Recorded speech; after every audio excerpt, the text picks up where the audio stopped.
5, and now we're okay. Thank you.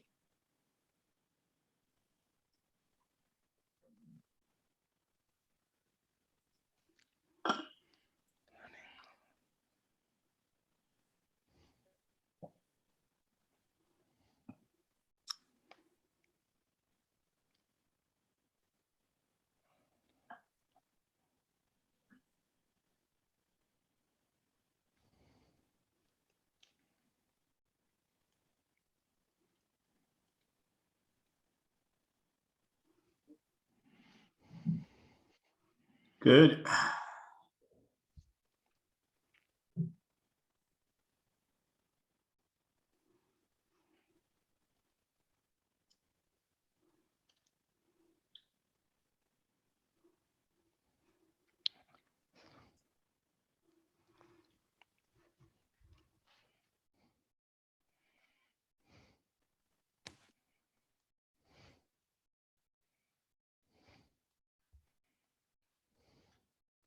Recording in progress.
Okay.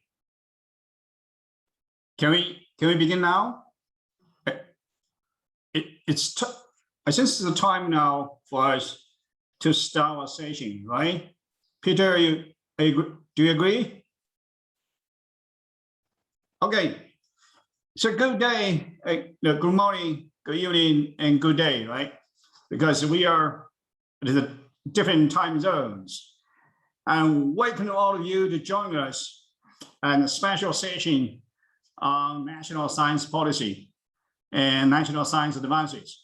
I know, it's science advances take different forms in different countries and play different roles. Today, we would like to organize a session to share among the panelists their experience in taking in giving the science advances, and also shares on how the science advance really play a role in promoting science development, in promoting science for policy, and also to set up a policy for science and also for society. So that's the reason why we like the organization, especially during the very special time for us, for the pandemic. How can we learn from dealing with the pandemic experience in different countries, especially for science advances in different countries. So, and today we have a very distinguished panelists, including 5 members from different regions, and also they play different roles in different countries. We have Dr. Peter Gluckman, who is currently the President of the International Science Council, and he was formerly a science advisor to the New Zealand Prime Minister. And then we have also the Mr. Alexander Farsia, the Ambassador and Special Representative for Science Diplomacy in Switzerland, and Ambassador Mathieu Camo, right? I'm not so sure I pronounce it very well, right?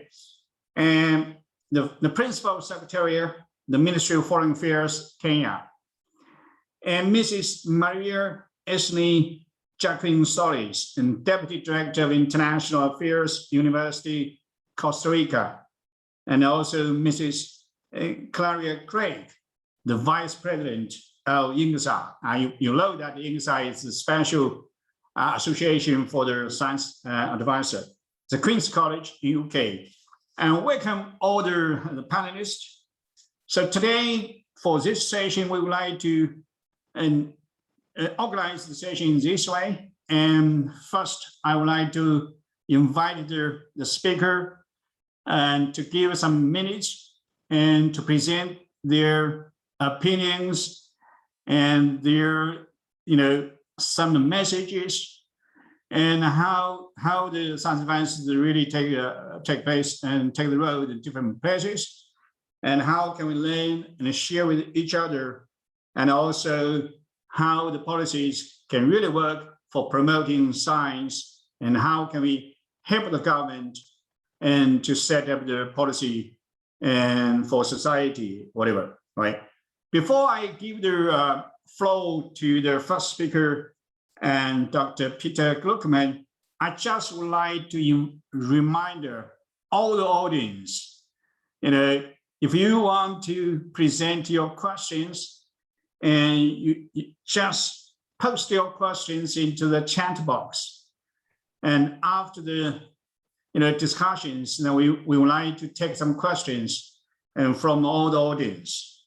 And so now I just would like to give the floor to Professor Peter Gluckman. And I just would like to give you all very gentle reminder to the panelists, please keep a timing, right? It's very important. I just would like to all of you to make your presentation short, and we can have more time for the discussions and also more interactions between speakers and audience. And also would like to have some debate and discussion among the panelists, right? So Peter, the floor is yours now, 15 minutes. Thank you. Well before the COVID pandemic emerged, there was already growing interest in many countries and across academia in the systems and processes of evidence development and expert interpretation for policy formation. And that led in 2014 to the formation of the International Network for Government Science Advice as a global network spanning academics, policymakers, practitioners at the interface. Overall, science advice has increasingly been seen as critically important in both informing policy solutions and underpinning the public trust necessary for implementing them successfully. While the formal processes of science advice first emerged after World War II to support defence and security interests of countries, science advice has now come to support much wider development and environmental interests through advice in many domains. It took some time for the distinction to emerge between science advice focusing on policy for the science system and that which focuses on using science and other evidence for policy formation.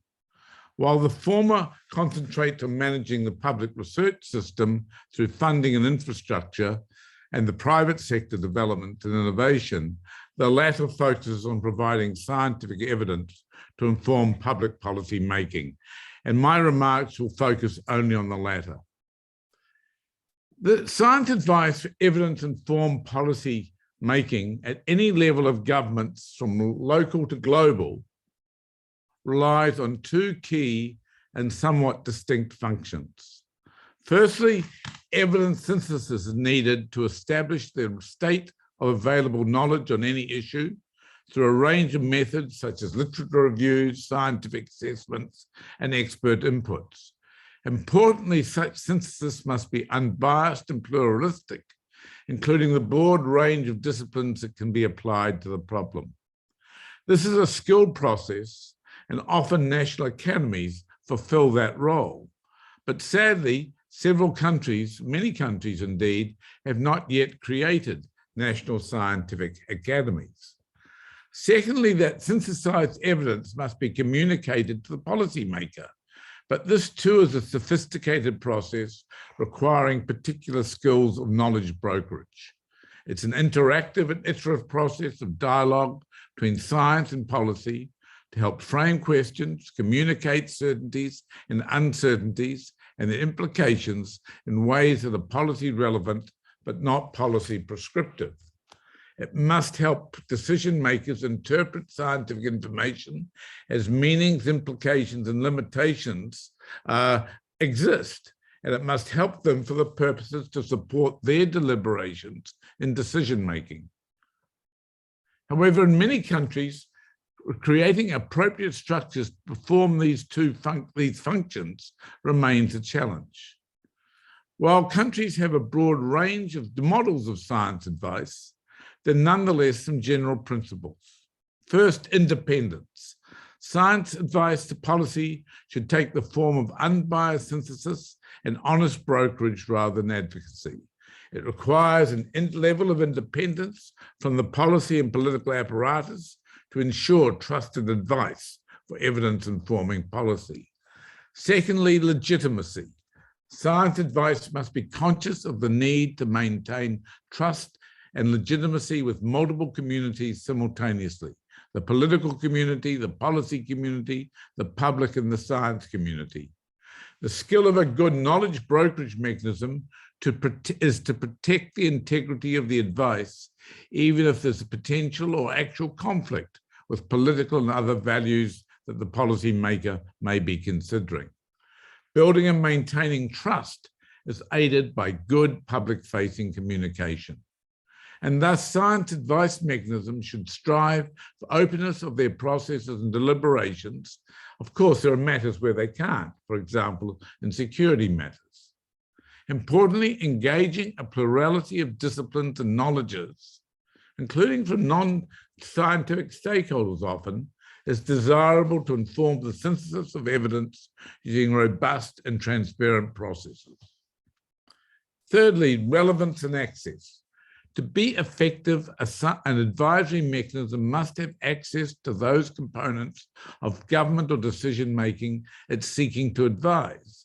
It's a necessary condition for the advisory mechanism to be effective and for it to be timely and relevant is to have access. This involves a process of knowledge brokerage, which begins with the collaborative work with the policymaker of framing the question, and continues through ongoing dialogue between the policy and scientific community to ensure that the evidence provided aligns with the needs of the policy community. For this work, knowledge brokers require scientific understanding, political acumen, and an understanding of policy dynamics and the contextual peculiarities. Diversity.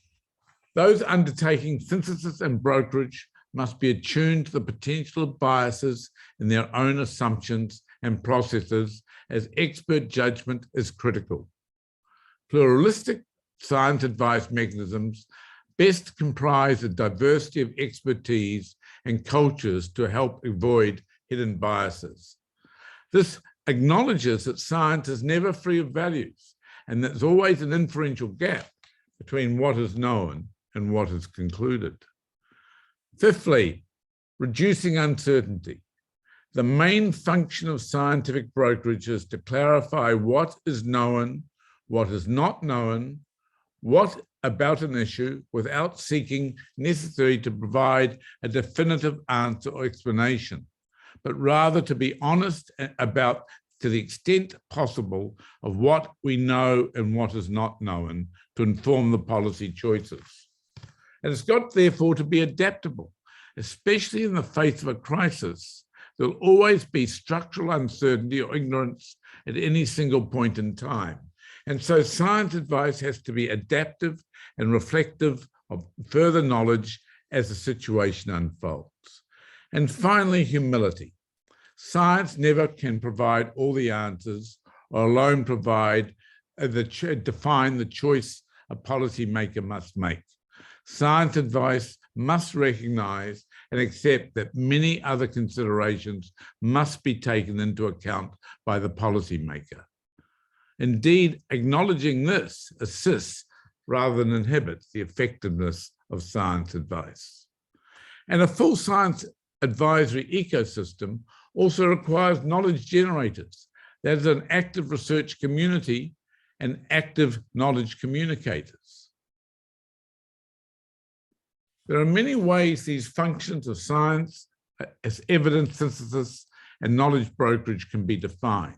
Academies are perhaps the most dominant model of providing evidence synthesis, but many other arrangements exist, for example, the Science and Technology Commission. In general, such synthesis is usually provided in the form of report, but reports alone are never enough. It's critical that brokerage exists to ensure the implications of the evidence are fully understood by the policy community.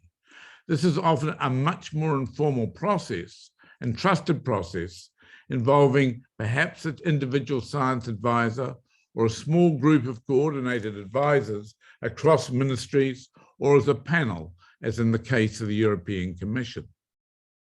Typically, there are four types of functions performed by science advisory structures, and these can apply at countries at every level of development. Firstly, to respond to government requests to assist where policy development is being made. Secondly, to provide foresight and horizon scanning, especially related to issues such as those of sustainability, risk assessment, and emergent technologies. Thirdly, to help manage and mobilize relevant knowledge during crises. And here the relationship between advice and action is even more direct and merits careful attention if it's not well prepared and developed ahead of a particular crisis. And fourthly, sometimes to serve in a science diplomacy capacity, providing knowledge as the basis for negotiating collective action responses to issues. Here, the importance of advice directly into foreign ministries is grossly underestimated, and an increasing number of foreign ministries are appointing science advisors to assist them as science and technology development becomes so much more pervasive throughout diplomacy. When brokers and synthesizers are at work, they must be clear about which function they're intended to fill, because that will dictate their methods, timeframes, degrees of independence, and ability to solicit the appropriate diversity of voices. And a particular distinction needs to be made, for example, between rapid advice needed during a crisis and the longer term issues of more normative policy development. Similarly, there's a use to have a distinction made between the context of formal advice by way of reports and informal science advice by way of conversations with policymakers. There's a role for both types of input, but they must be accommodated in a structure of science advice to be successful. For example, informal science advice cannot eventuate without regular meetings of the advisory mechanisms and the policy executive. And for these reasons, some consideration of both function and context is important in choosing the model for science advice. One particular consideration is ensuring that the advice is properly understood. This is particularly critical in the case of risk assessment and communication. Too often, policymakers discount scientific assessments of risk for narrow political considerations. And this has played a role in how climate change and COVID have been responded to in different countries. Effective brokerage must focus on addressing this issue. In COVID, we've seen many other issues emerge. Lack of pre-existing advisory mechanisms leading to competition for access and rather narrow outputs, for example, relying on rather specific models which have had the rhetorical power of numbers, but do not reflect the complexity of human behavior and the granularity of society. Another factor has been the overt politicization in claims some politicians have made over the word with their claims we're just following the science, when they're in fact following a political agenda. Finally, let me turn to the issue to the multilateral system. And I'd like to quote from the Secretary General in his report, Our Common Agenda, last year.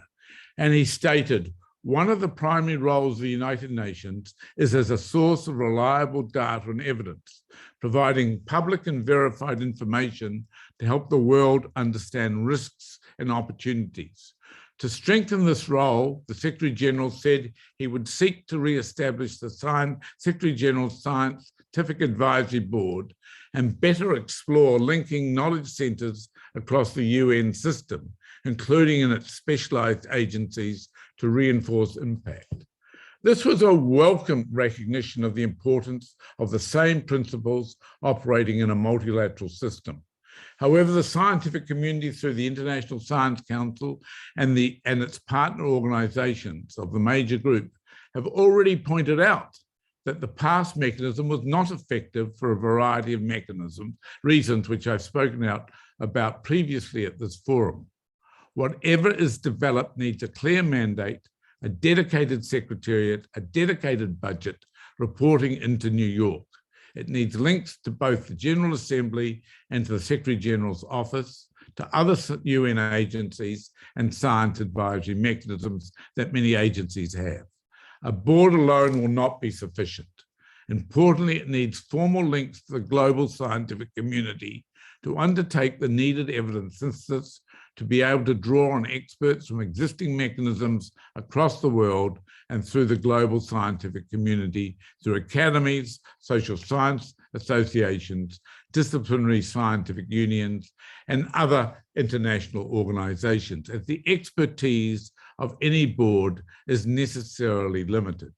In doing so, it must embrace expertise from the global south, as well as the global north, and across cultural and linguistic communities, including considering indigenous knowledge systems. Yes, there are other models, such as the IPCC for global assessments, but they cannot provide the rapid and needed inputs into the so many issues that must be addressed if progress is to be made on all of Agenda 2030. Science can do so much to advance the social, economic, and environmental health of the planet and its peoples, but only when the contract between sciences, both the natural and social sciences, and the policy community is reinforced structurally at every level of governance. Thank you very much. Thank you. Thank you for your very comprehensive overview of science policies. and how science advisors can play a role and what the major principles should follow. And we don't have much time about the presentation. Now, let's move on to Ambassador Alexander Fassier. 5 minutes for you, please. Thank you very much, Chair. The question I'm approaching is what models of science advice exist and how have these played out in the context of the pandemic? I would like to offer 3 points for discussion. The first one is science advice cannot beat the political system and the political culture it is evolving in, it is active in. The second point is the success and the quality of science advice on the domestic level is dependent on the quality of the political decisions it has contributed to. And the third point I would like to propose is that on the international level, the quality and the success of science advice is dependent on the quality and success of science advice domestically. There cannot be a kind of hors sol science advice on the multilateral level that is totally delinked from the national experience. So the 3 points rapidly. First, science advice cannot beat the political system it is evolving in. We have seen very different kinds of science advice systems. So they can be personalized or by committee. They can be permanent structures or ad hoc structures. They can be embedded in an administration or rather attached to the political decision makers. They can be centralized or decentralized. They can be have a general brief or be sectorial and thematic in approach, or they can be a combination of all the above. I don't think we will be able, when we analyze the situation of COVID and lessons learned, there will probably not be lessons learned that are universally and generally applicable to all situations and to all countries, because science advice must always fit the political system it is serving to be effective. So I would like to add an additional principle to the principle Sir Peter referred to in his speech: independence, legitimacy, relevance, access, diversity, clarification, and additionally, it must be blended in and interwoven into the political system and culture, and indeed into the decision-making process in order to be effective. That's my first point. The second, the success of science advice is a function of the political decisions it contributes to. You know, in some countries, government said, we have followed the science. In other countries, such as mine, what we did was what we effectively were able to agree upon. So what effectively happens while taking on board scientific advice is what the system and the political culture is able and willing to produce. So there is science advice is not only in terms of legitimacy a question of input legitimacy. We've done and said all the right things, but the politicians have failed. No, it must go all the way, and it is co-responsible for the output legitimacy, for the quality of what then has decided. And then there is a link to the international level, where the success of science advice on the international level, again, depends on the quality and the success and the culture of science advice in the member states. Because the challenges Sir Peter in his speech has just described for science advice in the multilateral system generally, and then for the coming Science Advisory Board, are in effect the same questions and the same challenges we are experiencing in all our national systems. So we must, in our national systems, be good practitioners of science advice in order to be able, as a UN membership then, to be credible sponsors and practitioners of science advice on that level. So it is a kind, I'm calling for a kind of bottom-up culture transfer. I mean, bottom up is very much a Swiss concept, you will agree, but this is what we need to do, because otherwise I fear that we will have on the United Nations level a kind of standalone science advice as a standalone pursuit that may be very well funded and founded quality-wise, but not enough blended into the actual system, such as Sir Peter has advocated beforehand. Thank you very much. Thank you, thank you. And now we move on to the developing countries, right? And I would like to invite Ambassador Machuya and Kamua to speak about how the science advances really take place in developing countries. Now, the floor is yours. Thank you very much. Let me first of all say that I really cannot speak about all developing countries. It's Sure. an incredibly vast array of countries with very different levels of economic and scientific development.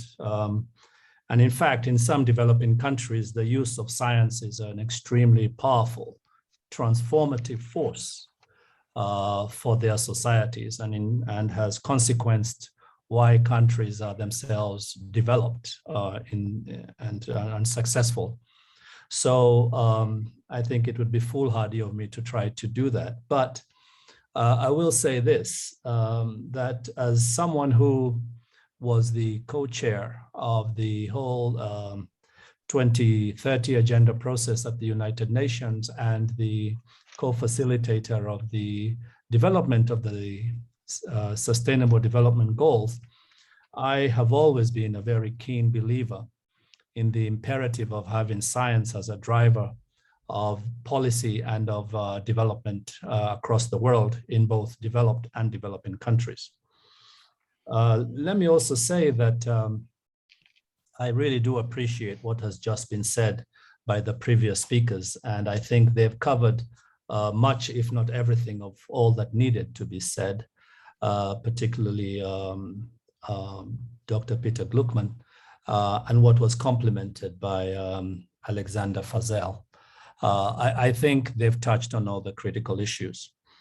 What I wanted to say, though, is that I think in a world where we continue to see disparities and where we continue to see social dysfunction, we have all come to realize that part of the power that will get us to where we reduce these disparities and reduce these dysfunctions in our societies, whether it is at economic, social, or other levels, will be the ability of societies, countries, and leadership in those countries to pick up on the scientific evidence and the scientific data that is available in their countries.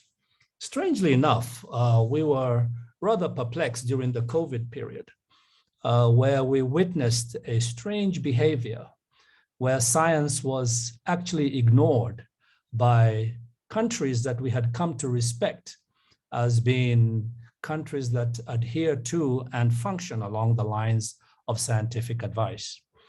And this is something that I think is a worrisome trend. In the case of Kenya, we had the rather pleasant experience, if I may say so, that despite the occurrence of this horrific pandemic, the government and the leadership in our health sector was, if not obsessed, was driven by the science that was available and that was actually freely available to do the right thing by its population.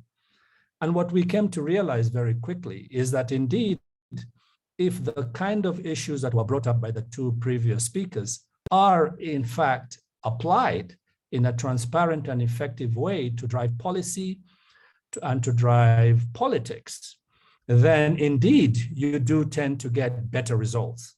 In a country of 50 million people, in an open democracy like Kenya, in a country that is actually a regional hub for travel with tourism and other forms of economic development being part of the core of this country, in such a country to have been able to maintain the levels of political action driven by scientific evidence that resulted in having a death rate of less than 6,000 people in a population of 50 million was no mean feat.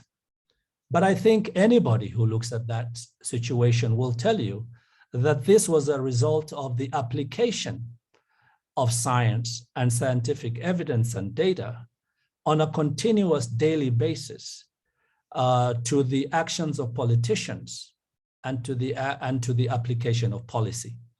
And I think we have drawn a very deep lesson from this, a lesson that I hope not just Kenya, which is indeed a developing country, but that other developing countries have come to appreciate. I have been a believer, as I said, in the importance of science and technology. I co-chaired and in fact co-founded the first annual multi-stakeholder forum for science, technology, and innovation at the United Nations. And I am not a scientist, I am a policy wonk. This is what I do. But I came to recognize very early in my own career that if we don't have access to, and if we are not able to apply the evidence that we have, then we have a real challenge. We do have, moving forward, a huge concern, which again was spoken to by Alexander Fazal in his description of this gap between practitioners and the science that's available. In some of our countries, particularly on our continent, this is an incredibly huge gap. The level of knowledge and the level of appreciation of the value of science to politics and to policy remains a dreadful challenge, and the consequences have been quite dire. Regrettably, anybody who looked at the reports that came out of the high-level political forum, where we were doing the voluntary national reviews from the individual countries around the world, will see that there was a dearth of scientific reporting from developing countries. Only a handful of developing countries were able to provide the kind of scientific evidence and data that shows that indeed they're applying this to their development and to their attempts to attain the Sustainable Development Goals. And therefore, it's clear that everything that we have said previously and that continues to be a challenge remains true, that we still are not doing a good enough job of connecting the science and connecting scientists to politics and to policy. And somehow, we cannot just throw our hands up in frustration, as I think was applied by Ambassador Fazal, and say, well, you know, the politicians aren't listening, or that the science is too complex or unpalatable for the politics of the day. This cannot be how we approach this. We have to find a way to square the circle. And we have to find a way to make scientific evidence, data, and information available to politics and to politicians in a way in which it is meaningful to drive in development.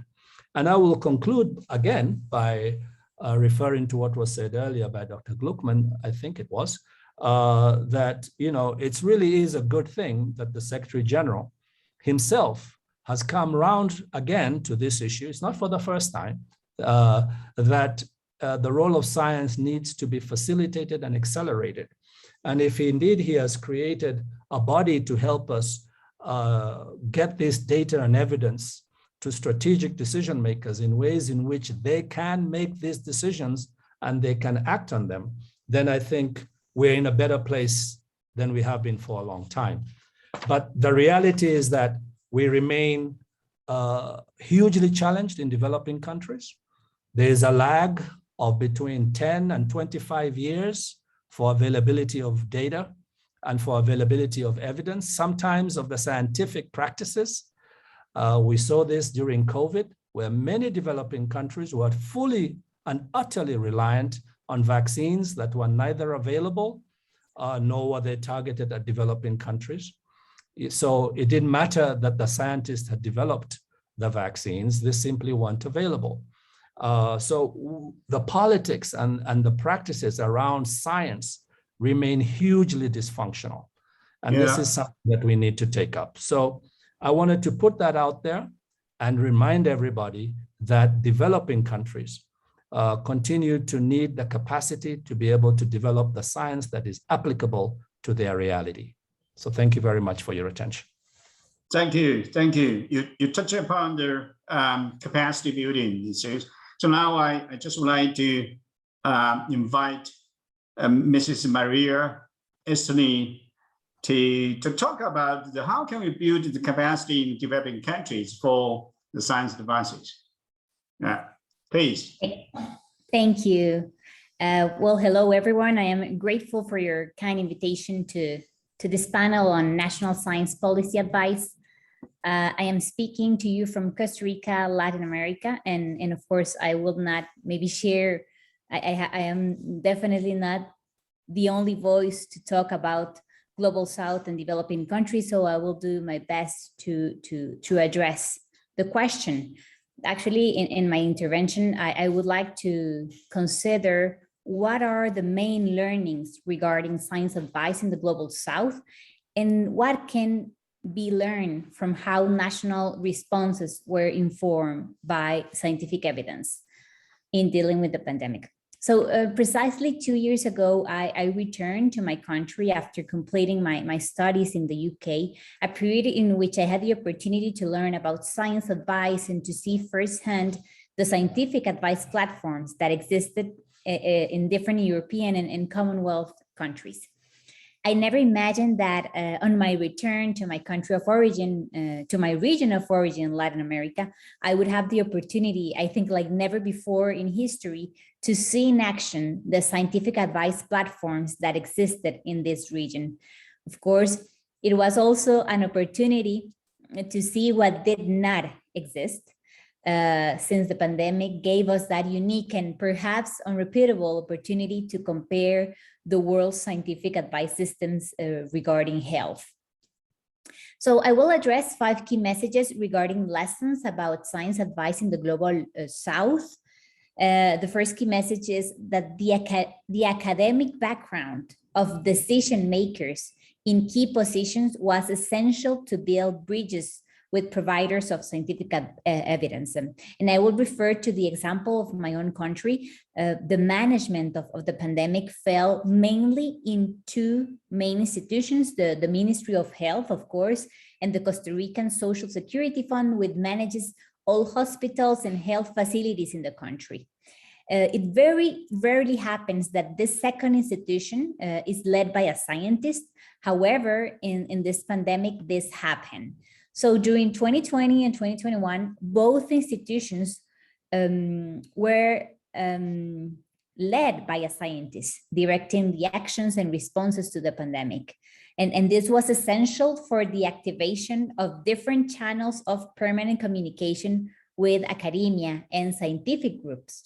In addition, both leaders broke the traditional distance that used to exist between these 2 institutions. And for the first time, we saw these institutions work hand in hand with scientists from around the country and the region. This was not the situation in other countries in Latin America, and therefore I consider it important to bring it today to the table. The second key message is that the strengthening of science advice platforms during the pandemic was essential to other forms of scientific advice to take place in the region like never before, such as science communication and science diplomacy. So the pandemic forced the government to hold press conferences almost daily. So at the University of Costa Rica, we built a database that analyzes the content of these daily press conferences that the government gave during the first year of the pandemic. So there were about 300 press conferences during that first year. So from an academic point of view, it was very important for us to understand who participated in those press conferences, from which organizations, what content they shared, also understand if there had been an evolution in the type of information that was shared among these 12 first months of the pandemic.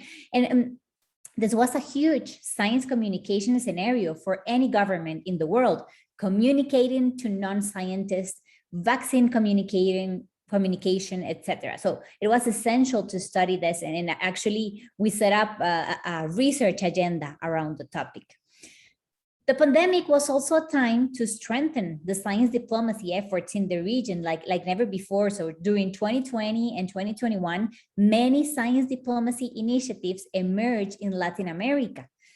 For example, different forums around science diplomacy emerged, panels are about science diplomacy. So the concept and the science diplomacy agenda was really strengthened during this period of time.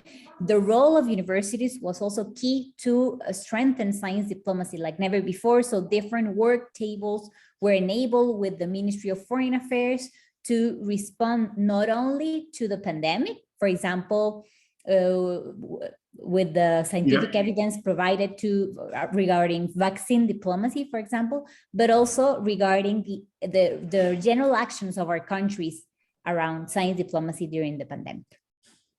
The third key message is that. Would you please make short? And we are over time. Yes. Now I'm just closing. I'm just closing my two final messages.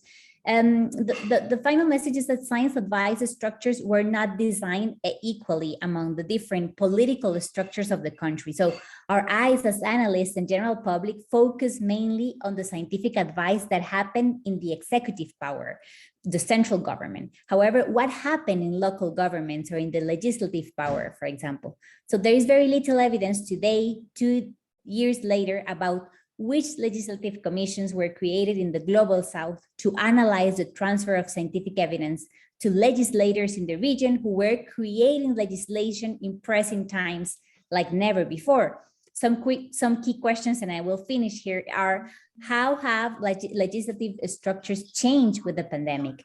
Were new platforms created for the science policy interface or new positions for science and technology advisors created in parliaments? So I will close here, and of course I will be happy to participate a bit more in the question and answer section in a minute. Thank you. Thank you. Even though we are a little bit over time, but I have not seen any questions really relevant to these panel discussions. I would like to invite all the audience to post your questions on the chat box so that we have some time for discussions. And we would like to take the questions from the audience. And just now, the previous speakers touch upon information and also communications among the decision makers and science advancers. So now I would like to invite Mrs. Clara Craig to talk about the communications. How can we have the effective communications for the science and to policy to science or science to policy, right? And Mrs. Craig, now floor is yours. Thank you. I actually wanted to pick up particularly on a point that Sir Peter made at the start about the communication of and engagement with evidence around risk. And I mean here particularly evidence about the risks from future hazards that are particularly uncertain, both in the scale and the nature of their impact and of their timing, even when, as with global pandemics, they're known to be absolutely inevitable, but it's not clear when. And sometimes, of course, science advice might be about risks which are, or events which are without precedent, at least in individual and national institutional memory. And there's particular reasons, therefore, why scientific evidence about such risks is listened to slightly differently from other evidence. And understanding those differences helps to create and communicate the evidence about the risks in ways that mean that it can be listened to, that the risks are listened to and heard rather than ignored. one step is being aware of the individual cognitive biases, because they affect the decision makers, and they also affect the publics to whom the decision makers have to communicate. Of course, they affect scientists as well. In particular, humans' minds, and some scientists find it hard really to accept this, human minds aren't really designed to find out some abstract truth. They're designed to keep us alive, and that's strangely not always quite the same thing. So people use what they know to reason about what they don't know. Framing becomes really important. There's some interesting work on the use of the unintended consequences of the use of war as a metaphor in the pandemic in the UK, which had, as I say, some unintended consequences. People focus more on what they stand to lose than what they might gain, even when those losses and gains might seem to be more equivalent. And the familiar is safer, or feels safer, than the unfamiliar. What's natural feels safer and is seen as less risky than what's unnatural. And then really importantly, for some of the ways in which advice has been used or not used during the pandemic and over climate change, people typically judge harmful actions worse than they judge harmful inactions. And that might have implications for assessments around vaccines or around forms of geoengineering, for example. So those are kind of individual biases around listening to risks. A second really important area is about the systemic challenges. And they'll be familiar to many people here on the panel and in the audience who have been decision makers or working with decision makers. But there are huge pressures always to consider the more pressing challenges. There are so many problems at any one time that are immediate, concrete, have lots of existing stakeholders who care about them really deeply. They're unavoidable. So the challenge to decision makers of being able to listen to scientific advice about something that isn't yet happening, even if it's inevitable, is really great. And of course, actually, if a disaster can be avoided, then the people who helped it to be avoided may not be rewarded politically, because the counterfactual won't be so visible. And there are things, once as it were, you take on board these facts about the system in which science advice is being provided, then you can find ways to work with decision makers better to help them to overcome them. And then very finally, I think there's a particular point about the interplay between science advice and science and decision making in times of emergency and the kind of longer term trends of risk. Peter said that the systems for considering emergency planning and advice and those for longer term foresight thinking need to be distinguished, and I agree. But I think they also need to be linked, because long-term thinking about trends and risks like climate change, for example, can often be made more concrete by considering what those long-term patterns mean for future emergencies. And also they can help to link the systemic effects of emergencies. And one of the potential lessons from science advice during the pandemic has been the way in which sometimes in an emergency things get defined too narrowly, and the systemic consequences, something's defined as a public health hazard exclusively, and then other forms of evidence and other forms of consequence aren't brought into play. And then the other way around, emergencies sometimes provide an opportunity for people to advise and to act on underlying long-term trends in risks and in systemic risks that haven't felt so urgent, and the opportunities haven't been available in times of relative calm. And I would argue that perhaps it's up to all of us to make sure that at this point in the stage of this particular pandemic, we make that, we seize that opportunity to improve the systems and to listen to other forms of risk. Thank you. Thank you. Before we have the tech questions, I would like to invite two interpreters, and they are from different UN groups and other stakeholders. And let's listen to them about their opinion of science advances. First, I would like to invite Mrs. Augustina Moli from International Organization of Employers, and representing the Business and Industry Major Group.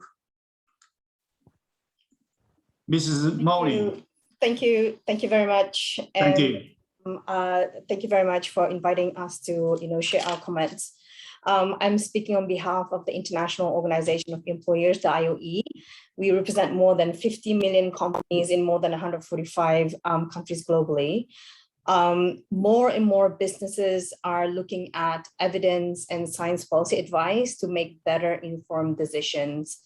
And more individuals are also looking at businesses for leadership on various political, labor, and social issues. And our member in the US, USCIB, discussed at a previous IOE event that, interestingly, according to Edelman Trust Barometer, employees in general felt that employers in general are one of the most trusted messengers of information during the COVID crisis and with the COVID response, more than their own government. So this is an interesting finding.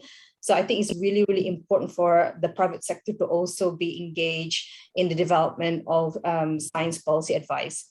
Science policy advice can add value to policy recommendations in efforts to build trust, to build partnerships and solidarity, and public-private partnerships are really, really crucial. The IOE, we're committed to development of robust, effective, and impactful labor and social policies by evidence and data. And our members, the national employer and business organizations, we believe are crucial interlocutors as they fully understand the labor market needs. They are the voice of business at the national levels. So science policy advice, and I end here, science and policy advice and development should take place with national employer and business organizations at the table. So we need to build strong partnerships. And I end my statement by saying, by quoting a popular quote, alone we go fast and together we go far. Thank you very much. Good, thank you. Now let's move on to Dr. Stefano Maros from Bayer Crop Science. Thank you very much, Mr. Chair. As you just said, I'm here representing Bayer Crop Science. I want to thank you for inviting us, and I want to thank the United States Council for International Business to facilitating our intervention here. What I would like to say is that during the pandemic, more than ever in recent times, the capacity of governments to make decisions, plan and rapidly implement interventions, and build public trust largely depended on the joint competencies of scientists, reliability of life science companies' technologies, and UN independent guidance and supervision. The public delivery of technologies developed by a crop science company like Bayer, which I represent, is sometimes challenged by lengthy approval procedures due to non-expert public and political concerns, rather than sound scientific reviews. In the current global emergency context, governments' trust towards such highly regulated technologies enabled us in 2021 to support 1.5 million smallholders across Asia, Africa, and Latin America to avert the collapse of agriculture and thus preventing a health crisis to turn into a hunger crisis in the short term and providing solid basis to build food systems back better in the long term. To fully garner trust in science-based innovative solutions fighting global diseases, food insecurity, climate change, and other major challenges facing humanity, people and their governments obviously need to be able to grasp what life science companies are doing and why they are doing it. For this reason, Bayer has committed to transparency beyond regulatory requirements. For example, by enabling public access to our studies and submission documents. You can go online and find all of them. Opening our labs, sharing internal product safety standards. So to conclude, we recognize the UN SDGs as the framework to achieve our vision of health for all, hunger for none, and we call on this forum to strengthen the enabling institutional frameworks to advance multi-stakeholder partnerships involving science-driven companies led by organizations like United States Council for International Business. Thank you very much. Thank you very much for showing experience. And it's a pity that we cannot have much time for the discussion among the panelists. You see that even though they presented ideas, but you can find that they don't really agree to each other, right? But we would like to take some questions from the audience. I have seen from the chat box and 4 questions here. I can take the very interesting one on the COVID, right? And to the distinguished panelists, and could you please and present a case of best practice of science advance when scientific advances and not political, economic, financial constraints urge top national politicians to use knowledge for solving challenging society problems. Who can answer these questions? Yeah. Peter, you have a very rich experience in being a science advancer, right? Can you answer the question, how can you deal with the very complicated questions, right? I mean, best practice is essentially a matter of a trusted relationship between the science advisory mechanism and the decision makers and with the other participants, and particularly society and other stakeholders.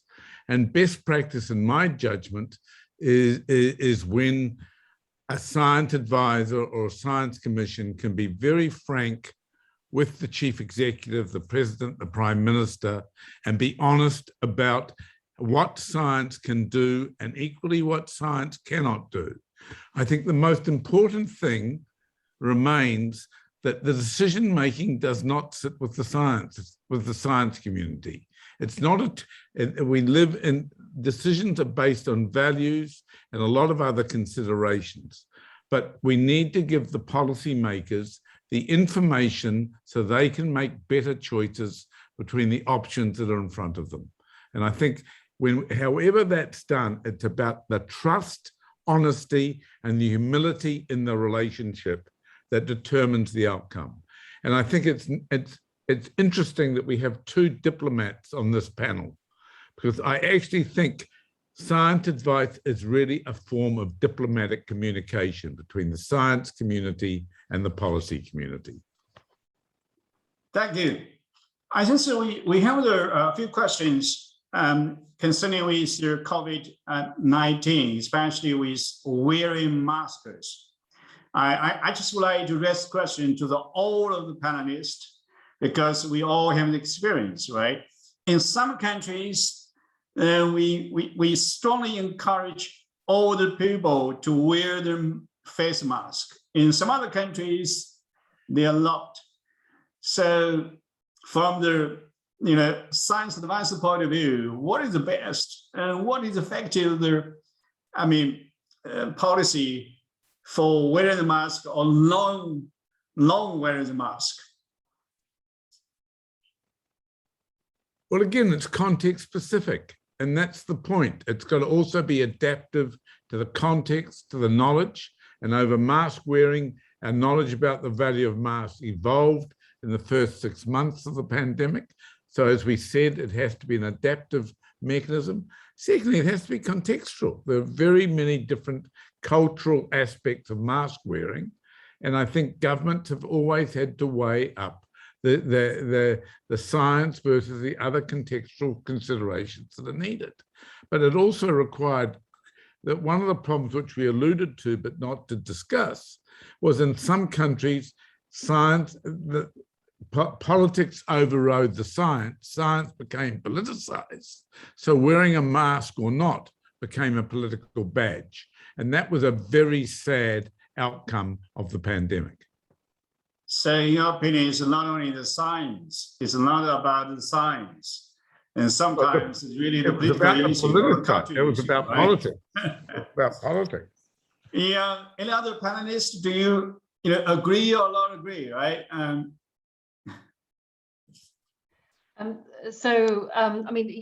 Absolutely, that each decision needs to be context specific. I think the other thing I wanted to link that question back to, though, is the previous chat question, which seemed to imply that it was wrong for decision makers to take account of political or financial or other considerations.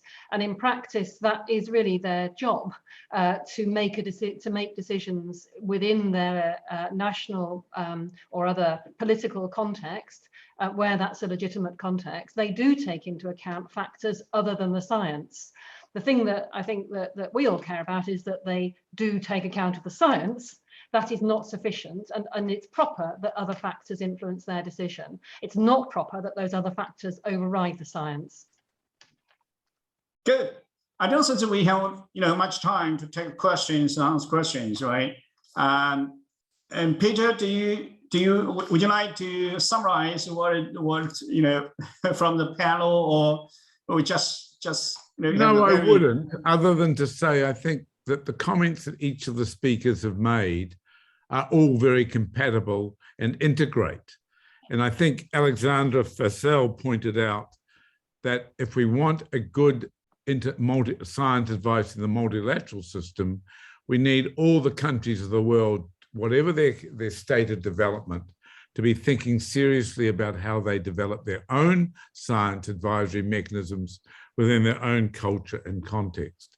It's inconceivable to me that we can think about dealing with the major challenges of the future at any level within the sustainability agenda without using science much more wisely and much more effectively and much more integrated into policy making. And and I think if we're to really accelerate progress on the sustainability agenda, the kind of discussion we need today needs to be turned from theory to practice in every country and in the UN system. Good. And so definitely, I just would like to thank all the panelists for your wonderful opinions and comments on the science advice, and also share your experience in dealing with the pandemic and some other risks, especially how can we communicate with politicians, with policymakers, right? Especially among the scientists and the politicians, the different stakeholders, especially those from industries, right? I would like to very much acknowledge the contribution from industry groups, right? They share their wonderful experience for their science-based evidence collection, right? And also how can we communicate, inform the decision makers in the industry group. Anyway, science advances may take different formats in different countries, right? May not really the same at the national level and multilateral level, right? And how can we promote the science development internationally? How can we share our experience among different countries? That's really the issue. I don't think we have, we can discuss all the issues today with only 1 hour, right? We can have more time to discuss about the science advances, to discuss about the policies for promoting science and the communications among science and policy, right? Once again, thank you very much, and all the audience, and for your questions and for your participations. And thank you again, all the panelists, for your participation and for your wonderful speech and your opinions. And goodbye, right? That's closing our session. Thank you very much.